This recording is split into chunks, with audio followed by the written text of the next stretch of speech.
All right, so now we're recording. So thank you so much for joining us today. I'm Dr. April Moreno, the founder of the Autoimmune Community Institute. I welcome you today to our special event with Dr. Jeremy Hunter. He is the associate professor of practice at the Drucker School of Business at the Claremont Colleges, and he is here to present a workshop with us on autoimmune mindfulness. I don't have the full title in front of me right now, but it's on cultivating courage and strength with an autoimmune condition.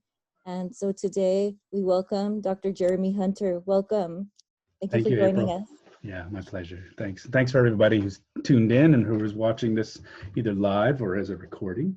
Let me just say a little bit about what I do. For the last 20 years at the Drucker School, I've taught a class called The Executive Mind. And it is all about how do you work with and manage what goes on inside your head and body in service to really understanding how is it that you get the results you do.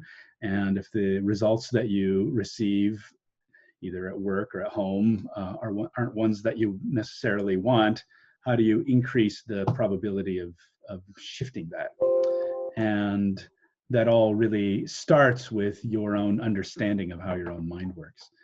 And part of not just part of, a big part of how I got interested in that is I will soon be 50, and 30 years ago, I was finishing the second year of school in college and found myself diagnosed with an autoimmune disease that was attacking my kidneys, and was given the prognosis of 90% chance of organ failure within 5 years.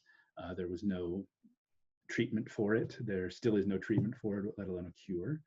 And for whatever reason, I had the insight or thought that maybe there was something I could do to transform my mind. And the $2 word that the physicians described the disease with was idiopathic, right? So basically, we don't know how it happens. And I think in the intervening years, we now know that there is a fairly strong connection between an overloaded nervous system and an overloaded immune system. And so that when you're living in a chronically stressful situation or a highly traumatizing situation, your chances of getting in later life a chronic illness, which includes immune disorder, is hundreds, if not thousands of % chance higher. And so for whatever reason, the intuition I had as a 20-year-old of kind of thinking, oh, maybe I had this naive idea that I would start meditating and a miracle would happen and I'd end up living. And I can remember going back to school. I was an Asian studies major. My great-grandfather was a sumo wrestler. My mother's Japanese, and I was very interested and still am interested in Japanese culture. And went back to school and talked to my professor, who is still my very good friend to this day. And let me see if I have it here. It was here just a minute ago. Oh, here it is right here. Told him what was happening, and he reaches into his desk and he pulls out this book called The Three Pillars of Zen by Philip Kapleau. And it was the first book in English to teach Westerners how to do Zen. And he said, here, read this. And what you have to know is that in Japan, Zen didn't come from California. It was really the warrior's practice. And it was something that I think gave an intense discipline to the mind. And, as a 20-year-old suddenly facing mortality and not having a cure, and having this intuition that maybe if I transform my mind, which of course includes your body, that I would keep on living. And strangely enough, I read this book. I did all the practices. They're quite demanding in some way, but a miracle did happen, and I ended up living another year, and another year after that, until about 17 years later, when in fact my kidneys were finally failing. And through that journey, I realized that unlike in Western culture, mind and body are more or less seen as two different entities. And in other parts of the world, they didn't make that move. and that that your body is in a way the expression of your non-conscious mind in some way. And so the work I do really comes directly from my experience of living with autoimmune disease. And at the same time, I think that having something to do with your mind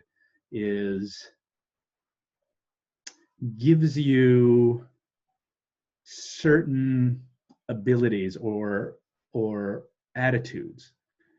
For me, like one thing, I think one agreement I made myself was that I was not going to identify myself as somebody with this disease, right? That wasn't going to be a part of my identity. It was something that I had. The disease was something I had, but the disease was not who I was. And by having something, right? So does that make sense, right? I have a disease, but I'm not the disease, right? And that I think also the deal I made with myself was that I was going to live my life to the fullest, the best that I could, given the circumstances, and not let that define me in some way. And I think a large part of that, to be quite frank, was that I had, I mean, this was really just the beginning of a journey. And this is the book itself, actually. It had an encounter with the bathtub at one point in its life. But it set me off on a whole journey throughout Asia and the Western United States, and of like really understanding how do these contemplative practices work, and how do you transform your mind when sometimes that's the only thing you have, right? I mean, at that point, science really couldn't help me, and I could get angry, and I was for a long time. You could get angry, and if you live with chronic illness, you know what it's like, right? It's a kind of ongoing, I don't want to say battle because that makes it sound like a fight, but it is certainly an ongoing conversation you have with your body about how's it going to be today. And from my point of view, it was a way to, the encounter with illness is a way to really refine yourself, right? And by what I mean by that is that you use the adversity that illness can give you as a way not to be broken by the disease or frustrated by the disease, but to use the pain and the difficulty that comes along with it as a way to refine and purify yourself, and so that you become bigger than the disease itself. And I think that's what I really, in a way, dedicated my efforts to do. So, and what I'd like to do is talk to you a little bit about that.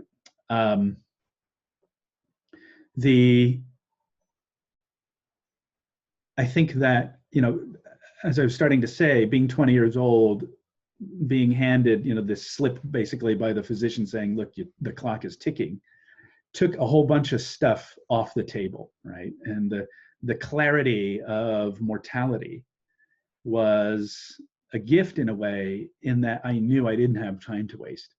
And so it allowed me to say no to a lot of stuff I didn't really care about and not pay attention to. So, so I made a deal with myself about how, like, it was okay to not pay attention to a whole bunch of stuff that people really cared about, right? Like, for example, for me, to be frank, and you have your own choices, this just happens to be mine. Like, I don't care anything about professional sports. I have basically no interest in entertainment, and I really, because they weren't really interesting to me. They might be interesting to you, and that's okay. I'm not saying don't do that, but it helped me clarify what was important. And what did I care about? What was I interested in? And what was I going to invest my attention and energy in as a result? And so I think as a result, I got to live life in a way, ironically, more on my own terms because of this disease than I may have had otherwise. The other thing I think was that these tools gave me something to do with my mind. And one of my rules is that attention needs somewhere good to go.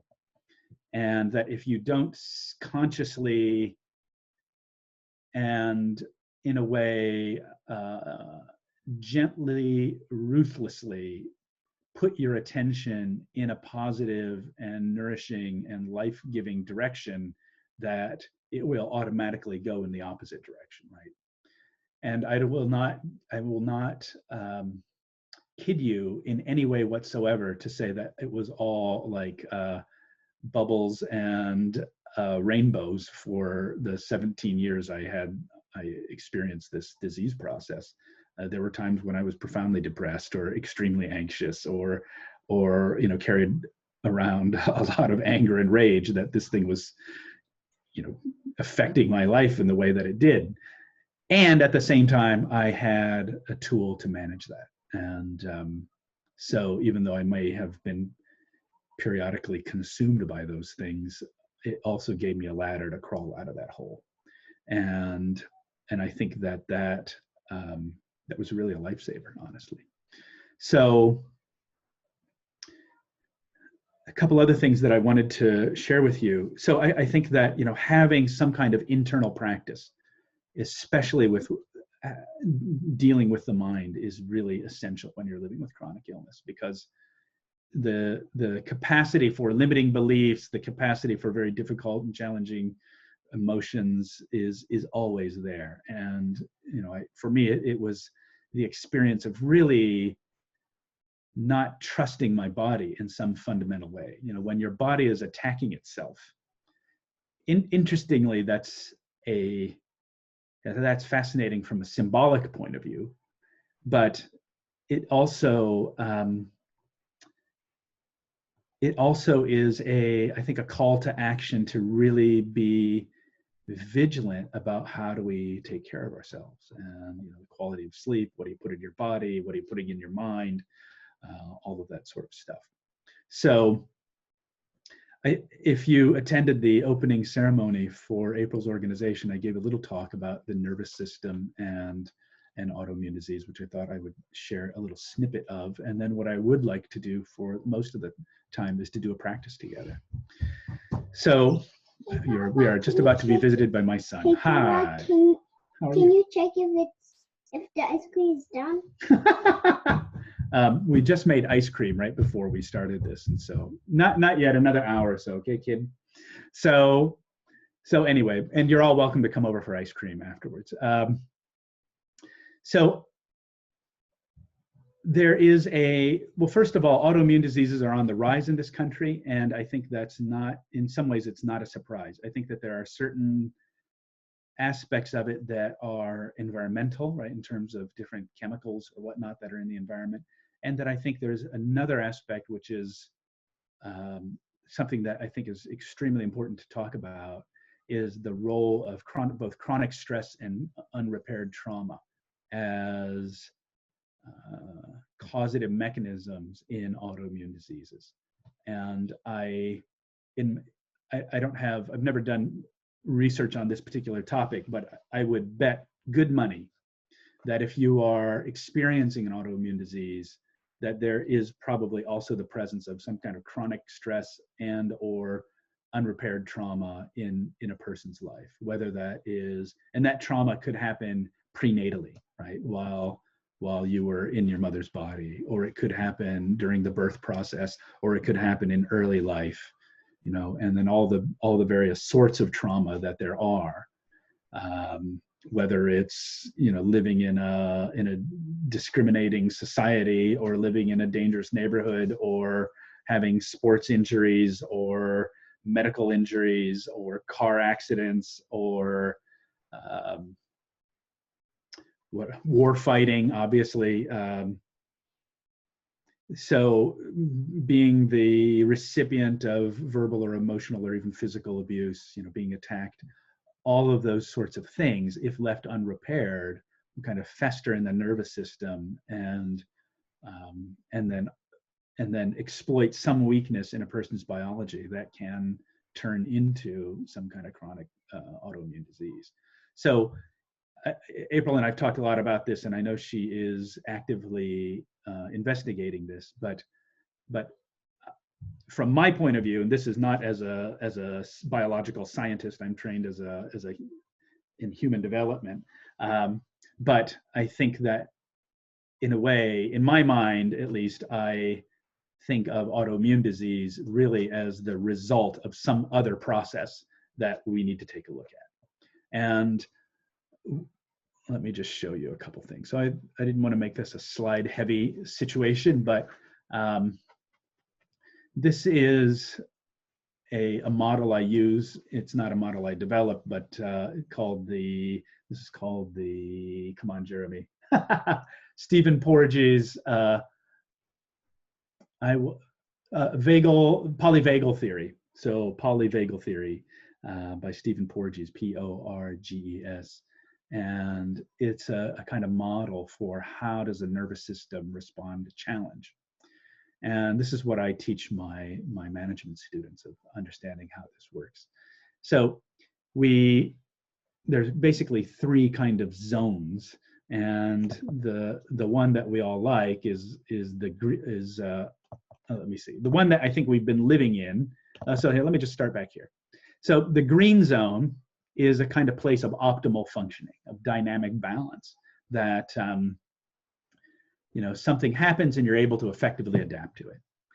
Then the red zone is that you move into attack or defense mode, and it is an uptick in the nervous system's energy or arousal output. And then there's so this is like mobilizing energy to either defend yourself or escape an unpleasant situation. And then, so this is like an uptick in energy, and you can think about it like if it's like a pot on your stove, the pot is boiling over, all right? And we move into a state of greater inner chaos. And then at some point, energy runs out in your nervous system, right? The adrenaline runs out, and that we sink or collapse into what I call the black zone, which is if this is the pot is boiling over and there's too much energy, the black zone is not enough energy and the pot might be frozen. And we move into states of shutdown or burnout. So one thing, none of these are in and of themselves bad or evil, right? That they're all legitimate experiences of being human, right? That sometimes you need to be in the red zone because if you are being attacked, you need to be able to mobilize a response to that. And sometimes being in the black zone is perfectly natural and normal because somebody close to you may have died and your nervous system kind of ratchets down for a period of mourning, right? So these are all legitimate aspects of being human, not to be demonized. But the question then, I think, comes into like, well, what's the balance of these in your life, right? So let's take a little deeper look. If the red zone is a mobilization of energy, too much energy, right? And it's a kind of defense state, right? Then you have all of these things come into play, right? There are aspects of that, right? Frustration and impatience, I think, being one of the most common ones. Nonstop hamster wheel. It's 2 o'clock in the morning and your head is still racing. Insomnia, muscle tension, tunnel vision, right? You can't see a larger perspective. We get impulsive. There's this spectrum of irritability to rage and blame, right? Blame is just anger externalized, right? And what I call the cheeseburger chocolate axis, right? So it's like, why is comfort food comforting is because it temporarily kind of takes you out of this state of high activation, but then you come back later. So I'm sure this is not unfamiliar, right? And then on the flip side is the black zone, right? Not enough energy. You move into a state of rigidity or exhaustion or tiredness, and it's kind of a withdrawal or an immobilization. So we give up, or we give in, we put things off or ignore it, or we disconnect from other people. In Japan, there's this phenomena of shut-ins, like people who never leave their house, oftentimes for years at a time, which I think really is, we could read that in terms of they're people who are stuck kind of in the black zone. Depression, exhaustion, right? Low energy, deadness, numbness. I think in talking with leaders over the last 6 months or 7 months, as we've lived with COVID, You know, the March, April, May were all about running in the red zone, and how do we keep up and how do we adapt? And what I've found, September, October, November, I hear more black zone words, right? I feel numb. I feel depressed. I feel exhausted, right? I feel hopeless, right? These are all black zone words, and then, as you can see, there's immune system malfunction there. So, right, so if we just toggle back and forth between red and black, right, if you are kind of chronically living up here, at some point we sink down here. And in unrepaired trauma, instead of the nervous system kind of having this nice, easy curve, you have more jagged kind of reactions, right? So you might suddenly go off the handle, or you might, you know, into a state of anxiety, or you might sink into a kind of depression, and it happens very quickly in a not so smooth way. And if that's true for you, then I would really strongly encourage you to seek out some resources. And if you want some resources, please let me know, and I can refer you to some, no matter where you live. And part of my work, I've had to cultivate a network of these people around the world. And that if you're healing trauma, understand that talk therapy does not heal trauma, right? That what you really need to do is have an extended dialogue with your body and its sensations and the nervous system directly, which we're going to practice tonight, rather than talking your way out of it. So, and that's so you want a kind of somatically oriented practitioner and somebody who can help you with that. So you've got the red zone, you've got the black zone, and then you've got the green zone, which I think about as the zone of flourishing, or the zone of resilience, or the zone of engagement. You know, and here's where we're adaptive. You know, here's the you that you put on your online dating profile, basically, right? Or here's the you put in the cover letter for the job interview. And this is where all of our kind of sophisticated human capacities are in action, you know. And so we're flexible and adaptive. We're easy to be around, and all that sort of stuff. So then the question becomes, and this is where I kind of would like to get into a practice with you, is, you know, how do you recognize when you're in the red zone, and then how do you come back to the green zone, and then how do you make this wider over time, right?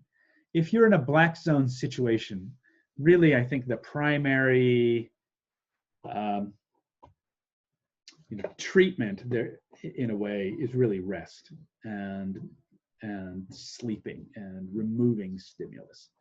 That's a more, I would say, serious situation to kind of back away from. But in terms of building coherence, or building capacity in the nervous system, what we're about to do is an easy way to do this.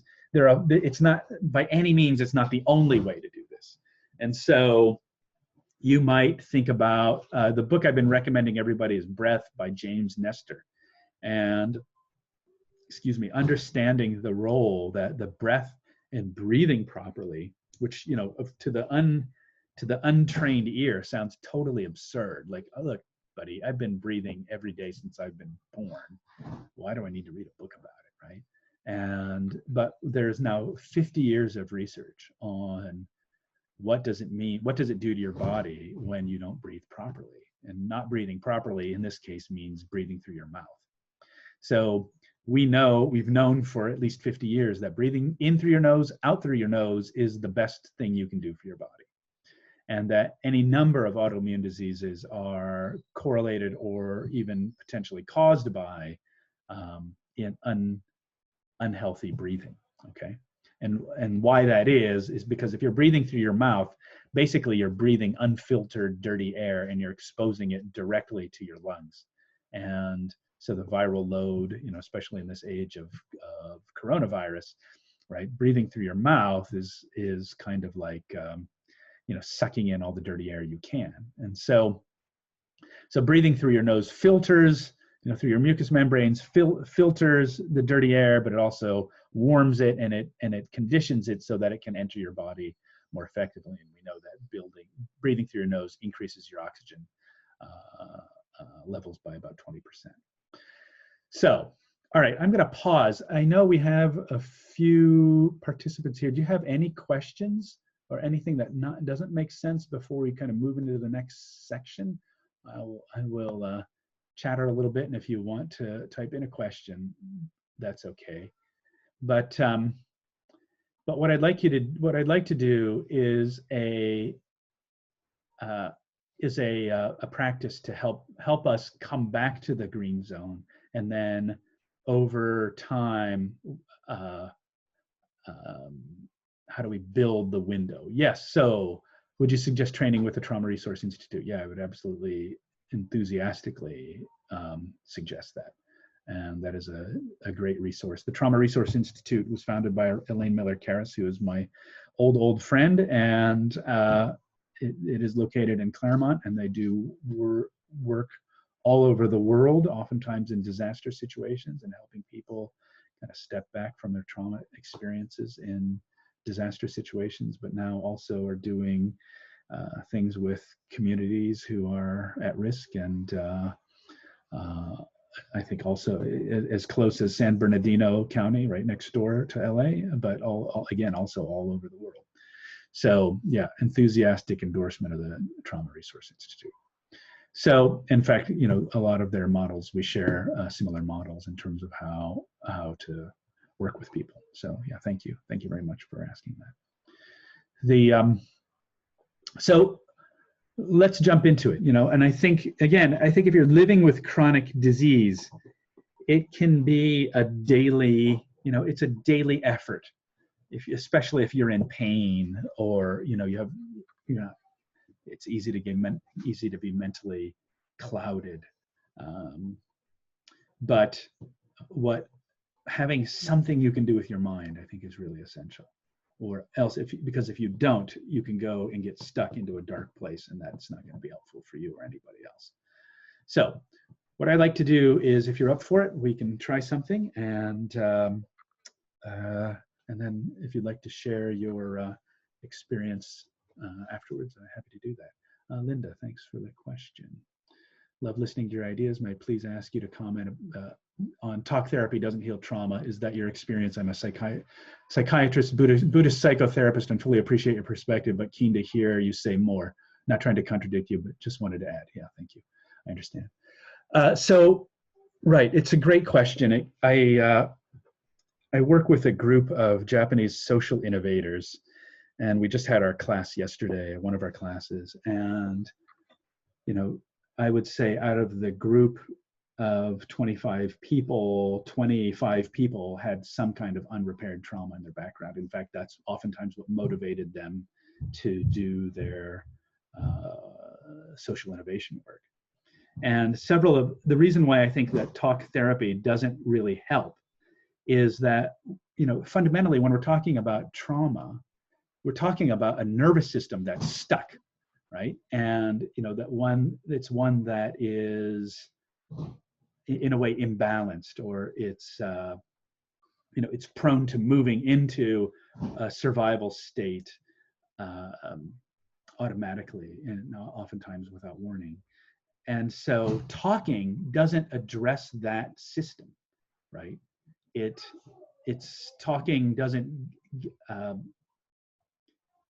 Talking doesn't help you release the energy that gets stuck when you've got unrepaired trauma.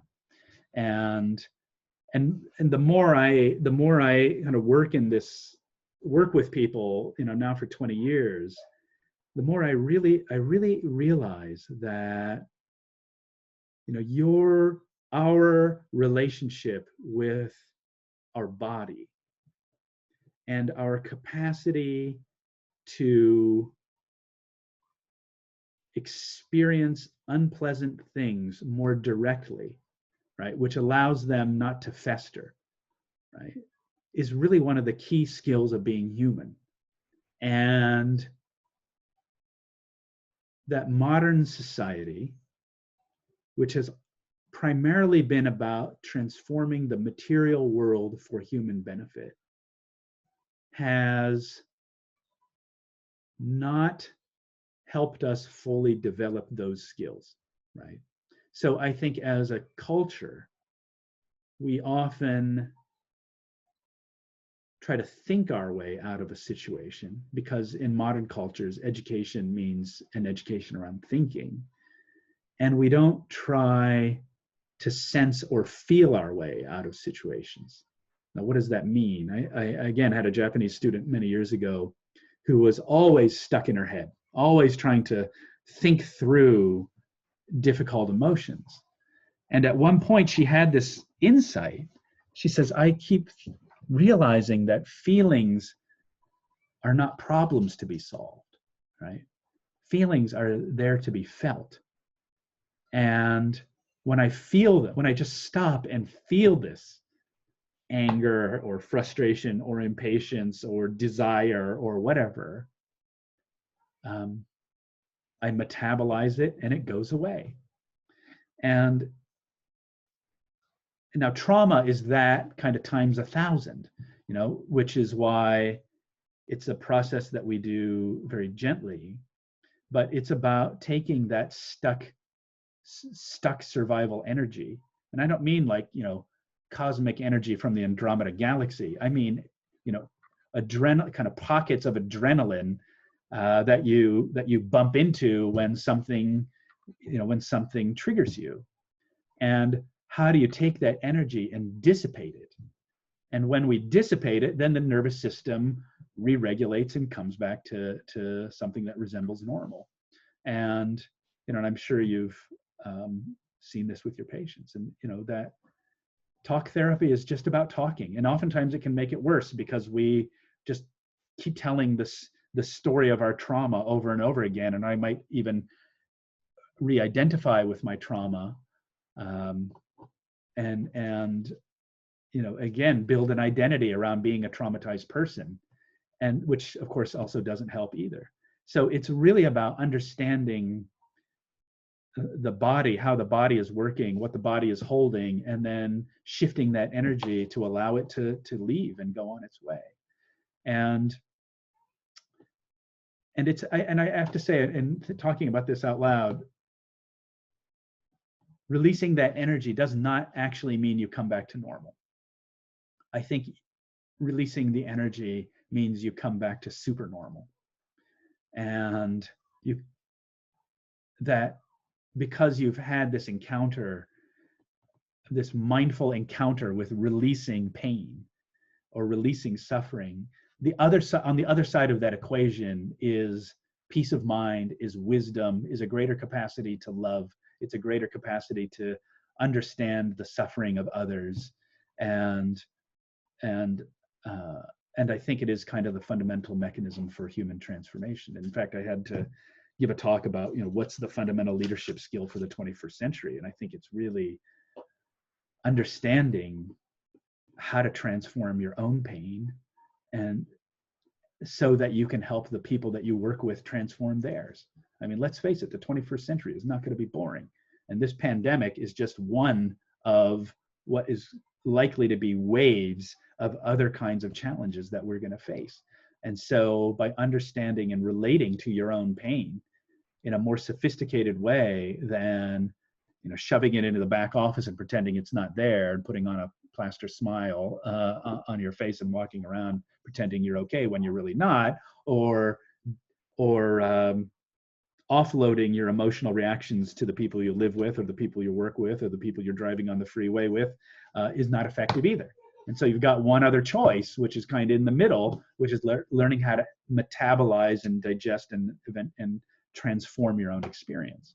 And that is not just the path to healing, but I think it's really the path to wisdom and transformation. And in that way, I think those of us who do have this encounter with these kind of chronic illnesses are, in a way, served up a golden opportunity to become, what I think of as warriors of our own experience, as using this experience of pain in your life as a transformative event, so that when others inevitably have to deal with the pains in their lives, you are a resource they can draw on. I think that is what we are being called to do. at this moment in time, and will be called to do. And so, but anyway, I can expound on this for a long time, but I really appreciate your question. And I did a little bit of work in New York, and of course, there are a lot of people who had their experiences from 9/11, and they talked a lot about, at that time, it was thought that a kind of talk-oriented reprocessing therapy was the way to go. But I think what they found in the end was that it actually added to people's trauma because they kept reliving it. And so in the process of talking about it, and so again, we don't want to, that's not necessarily the strategy we want to pursue. We want to shift the pockets of survival energy that trauma is, and so that the person can shift into a higher state of functioning. So I bet that was not the answer you're expecting, Linda, but I hope it was helpful. So thank you. It's actually a really great question. And so let's try a little practice. And first, just notice. I assume everybody's sitting down. Okay, I'm going to assume everyone's sitting. And what I'd like you to do is just notice the sensation of connection between your feet and the floor. Right? Just notice that. We're not going to try to make anything happen. We're just noticing.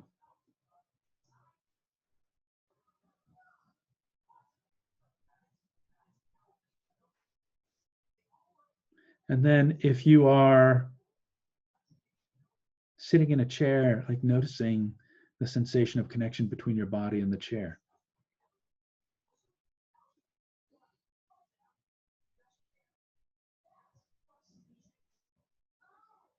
You can do this with eyes open. You can do it with eyes closed. It's probably easier to do it with eyes closed, but that might not be comfortable for you. So you be the judge, okay? You can probably hear my son's show in the background.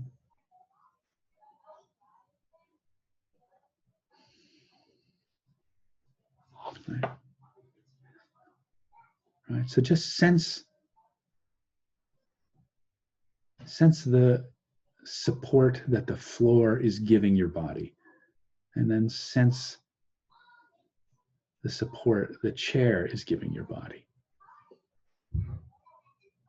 And this is just kind of a preliminary investigation to develop, the $2 word for this is interoception, the capacity to sense what's going on inside you. Here he comes. He's going to ask about his ice cream again. Hey, Papa, can you check if and see if the ice cream is done? Another hour. Let's just say I know his habits. So,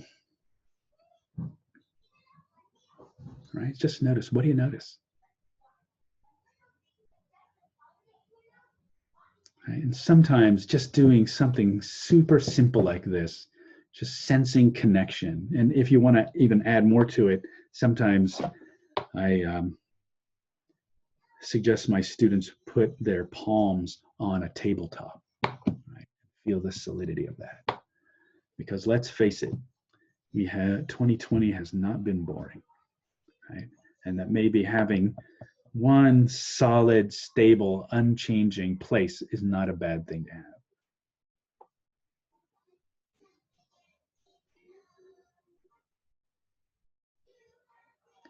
Right?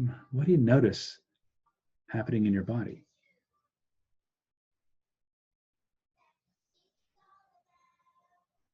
Like, what do you might, to make this more focal, like shift your attention to your lower back.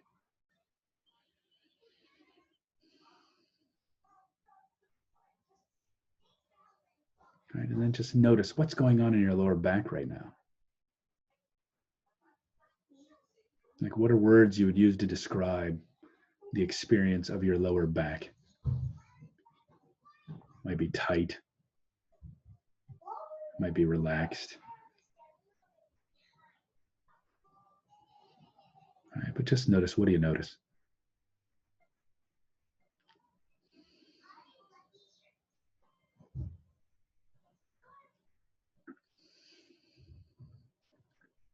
right? And again, we're not trying to make anything happen. We're just experiencing what is going on in our body right now.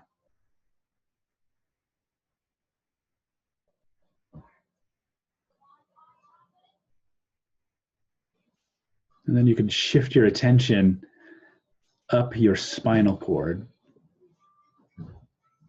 Right, just slowly moving up your spinal cord to the bottom of your neck, and then noticing your shoulders, and then letting your attention rest in your shoulders.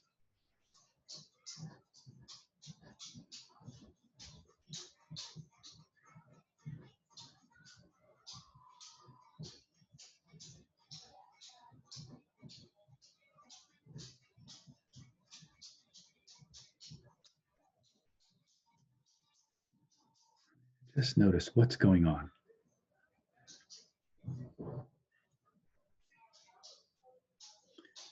then what I'd like to do from now is a kind of visualization practice, one that I think is fairly accessible for most people.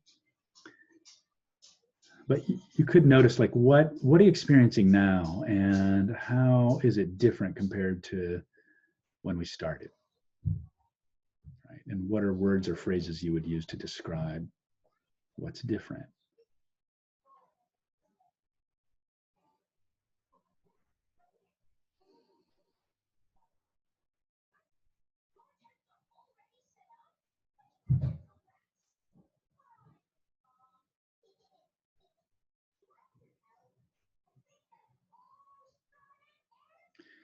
And so what I'd like you to do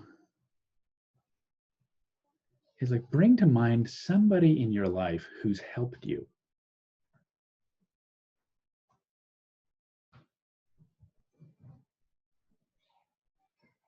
Right? Somebody who's made your life better.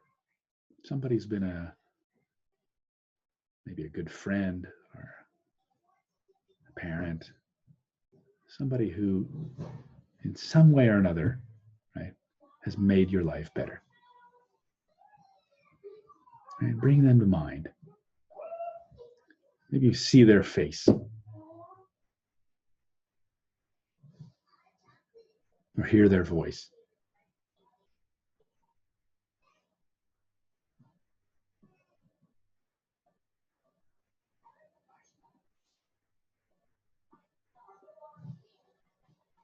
Or notice, what does it feel like to be with that person?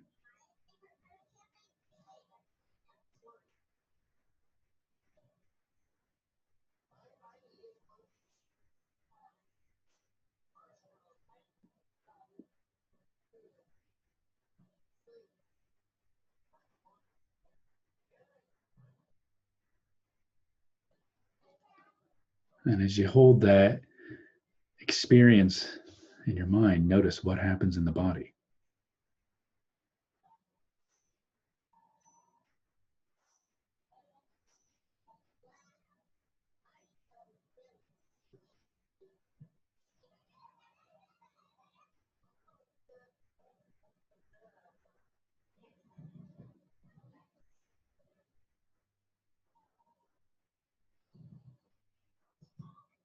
And then imagine that person standing behind you, still giving you their support.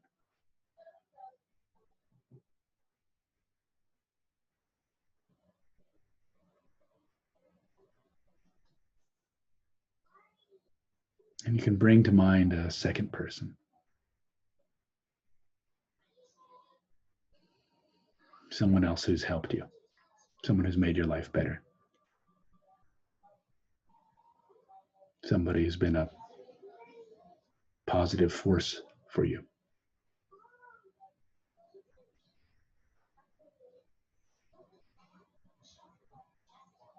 And again, see their face. Hear their voice.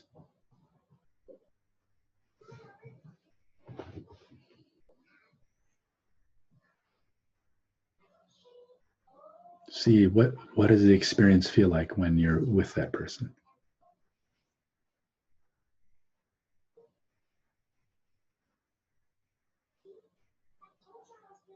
Notice, what are you experiencing in your body?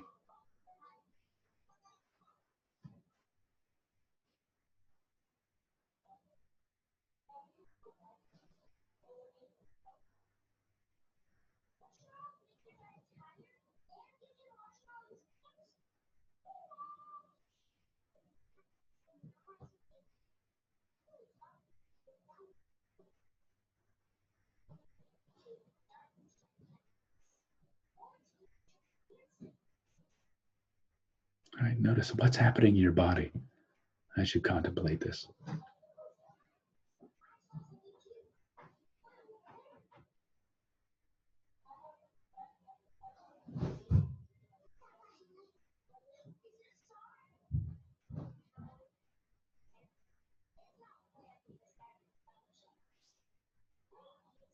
Right, and imagine that person joining the person already there behind you. So these two people standing behind you, giving you their support.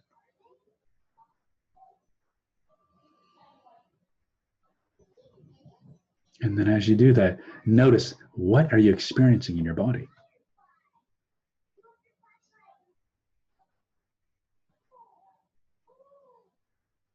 Like, notice, where does it feel good?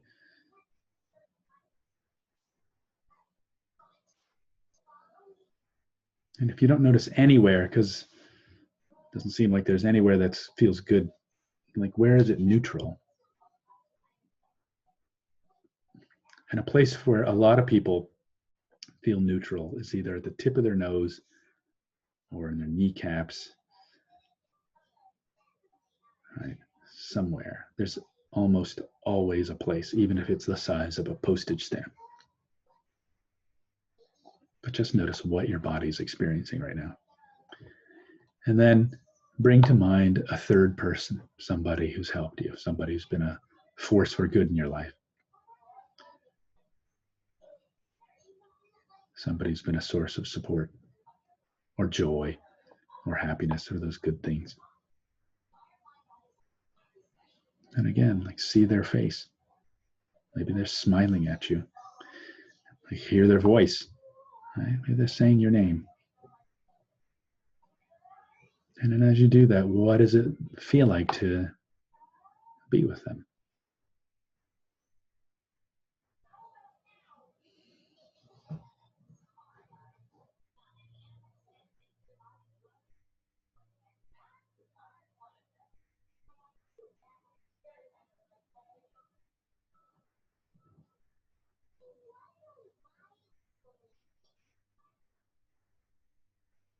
And just rest in the experience of being with this person.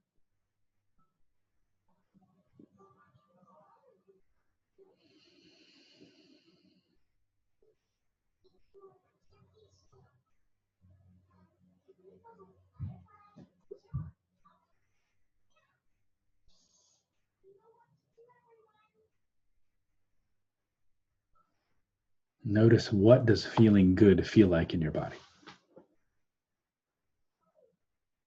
And then rest in that experience.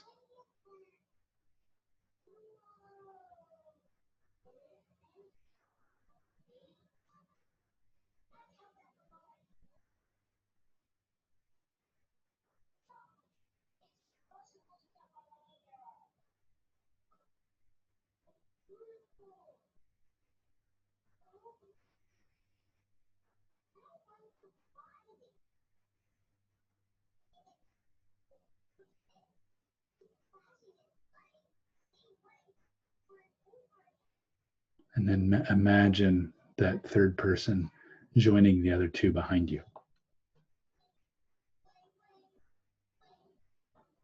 Right, so you have these three people standing behind you. Unwavering sources of support.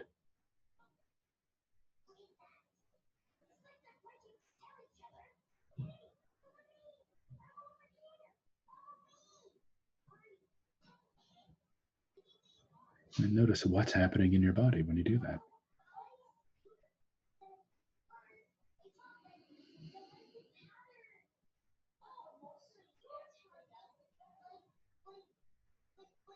Now imagine all the other people in your life who've supported you, standing behind you.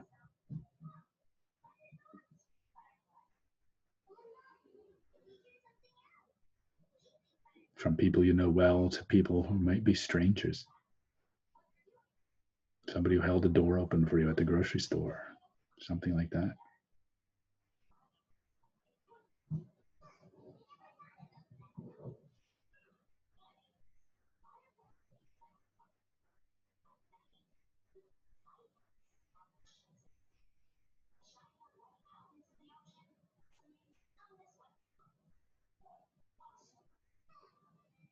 Right? And as you imagine this, notice again what's happening in the body.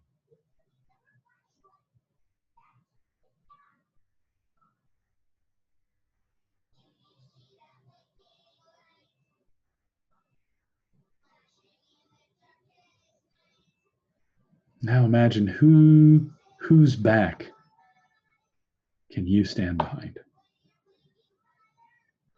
Who can you support?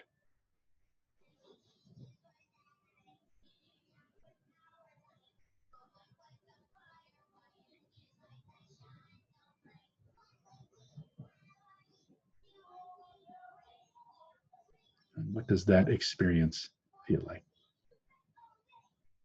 To be able to sense the strength you have to support someone else.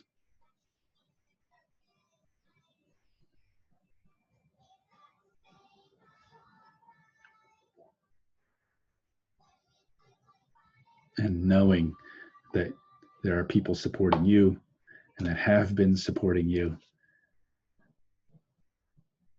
does that shift your sense of courage needed to face life's challenges?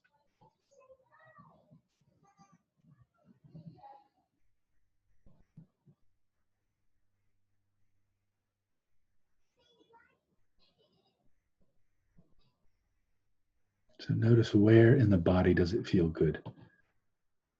Even if it might simply be the size of a postage stamp, and let your attention rest in that space.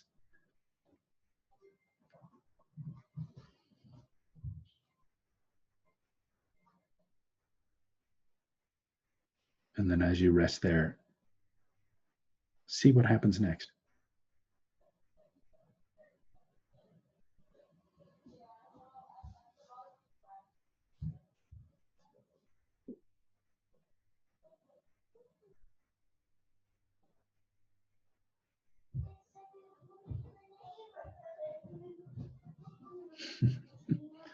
Well, it is a beautiful day in the neighborhood. And so what are words or phrases you would use to describe this whole experience? Right? And to know that that was about 15 minutes maybe, right? But it's not something that's hard. And the question I'd have for you is like, do you feel different now compared to when we began? And do you feel more like you're in a green zone of sorts than not? And I think that oftentimes people do. And so knowing that this quality is something that you can cultivate, see what happens, okay? So thank you for doing that. And if you have time, I'd love to hear from you. Like, what did you experience? And if there's something you'd like to share. And was it helpful?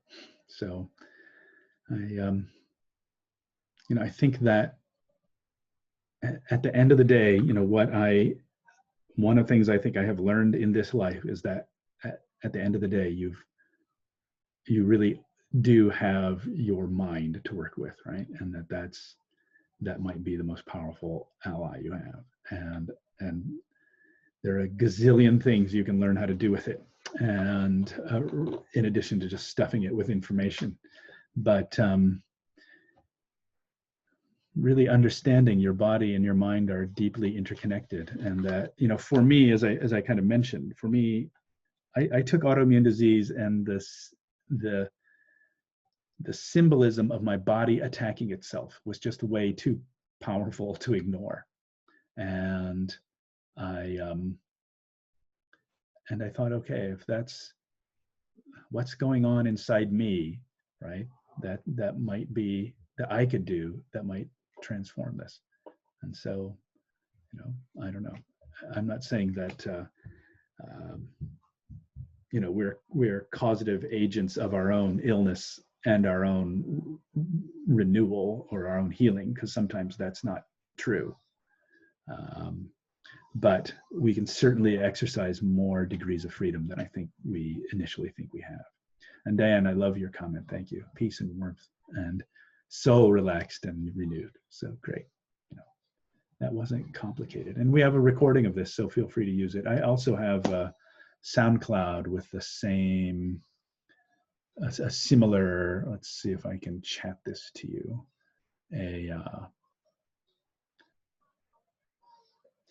I'll type the answer.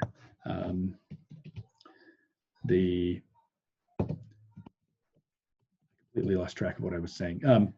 Let's see here. Yeah, you can just try that. So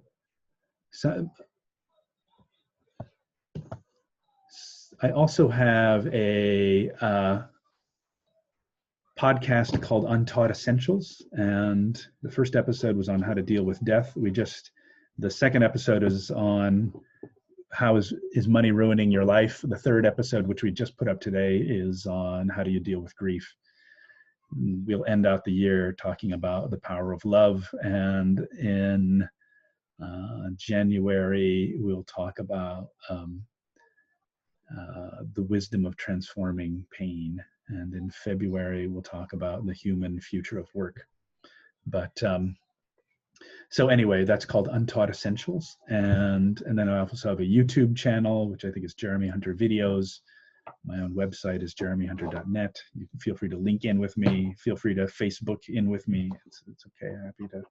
Happy to be of help in any way I can. Natasha, thank you for your comment. I experienced a sense of calm and relaxation in my body that I wasn't aware of was even possible, right? Yeah, beautiful. I feel anxious most of the day underneath everything, and I don't have a somatic-based therapist yet. How do we cultivate this on our own? So you can just try this. The other thing I would try is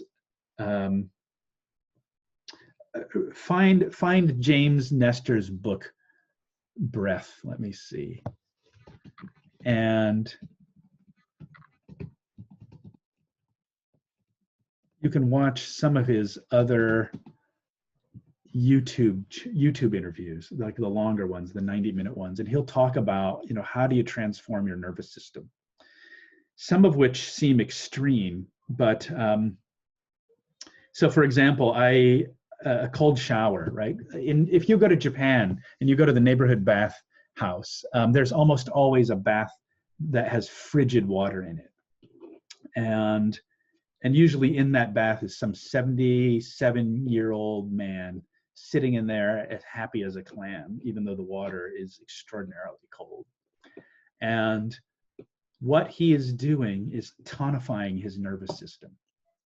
And James Nestor talks about this in his book as well. But so the home version of that is take a shower and then gradually, slowly turn the hot water off.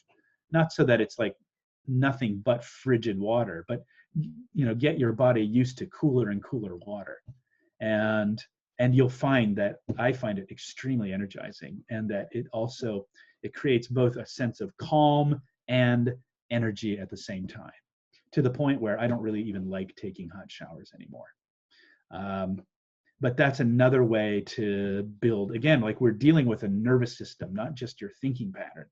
And so I have found that to be extremely useful. But here, I'm sending you the link, the Breath by James Nestor. It's a really great book, but you can watch his videos and get the gist of it. So, I think I would try that. And then you can just try this, like think about, right? I think I mentioned my rule, right? Attention needs somewhere good to go. And if you don't give your attention, if you don't consciously direct your attention to what's good or strong or beautiful in your life, you will generally default to like what is not working well, right? And to make it a discipline of looking at beauty, like finding beauty wherever you are, and And if you live in California, you don't have to look that hard, right? But I think that's true for anywhere. And like attuning your sense to what is good in the world, because when you're living with this chronic illness, and it's super easy to put all your attention on the illness, and that's not, at least for me, it was not a particularly helpful strategy.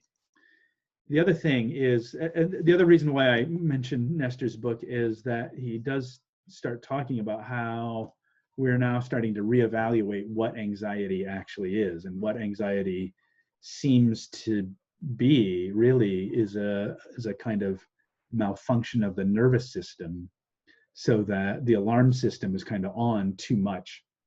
And some of these methods that he describes helps to turn it off, or at least tone it down. And so, in a way, we're living in a crazy, crazy time in history. And at the same time, there are so many tools available to us that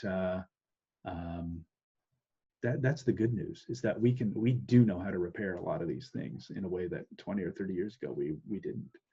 So in that, we can take heart, I think. Linda, thank you for your note. I mean, seek your thought on this. The one actually needs to focus on understanding their experience, ramifications, mind-body interaction for themselves, then to slowly cultivate a range or practices to individualize their healing over time. Yeah, as one size doesn't fit all, and also one may need various approaches to gradually build on deeper healing. Yes, absolutely. I think that is absolutely true. Hope it makes sense. I'm biased and believe body-based techniques and mindfulness practices are the basic first steps. Yes, absolutely. And I think that somatically based, in my own experience, and this may not be everybody's experience, but in my experience, somatically based trauma healing methods cleaned out cobwebs in corners that my mindfulness practice and my meditation practice couldn't touch. And so I absolutely agree with the idea of a multimodal approach, that and that you figure out the right combination for you, and and that it's that you can have, and to know that you can have a positive outcome, that things can get better. Whether it's looking at your diet and exercise and all of that, right? I mean, we die of diseases that are more or less voluntary now because of what we eat or our lack of physical exercise and all of that. So yes, absolutely. That you explore and try different kind of stuff, and it doesn't necessarily even have to be therapy either. Maybe it's dancing. That pre-modern cultures, the way they dealt with their trauma was through communal dance, and regular communal dance. You're shaking the body, you're doing it in community, right? And they did it regularly. And I think it was a way that pre-modern people regulated and healed themselves, which those of us living in kind of suburban postmodern culture don't really do, right? And so there's a lot of stuff. And then also, I think,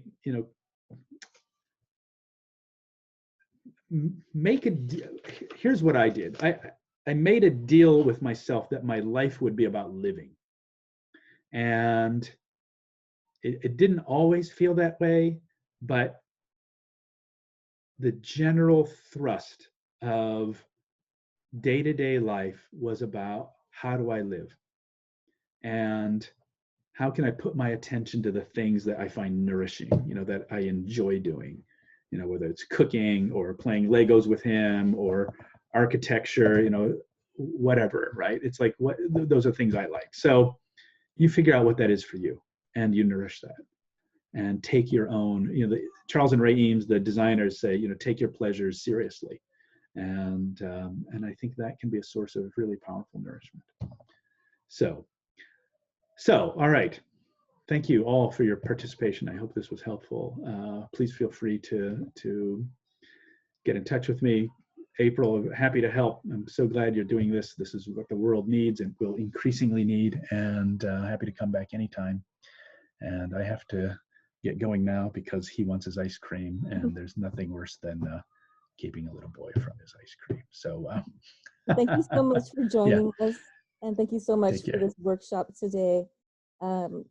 This workshop, this exercise was so relaxing, and hearing from the comments as well, we've been able to connect with some of our ancestors, our loved ones, and find really calming exercise and a calming moment of rest today.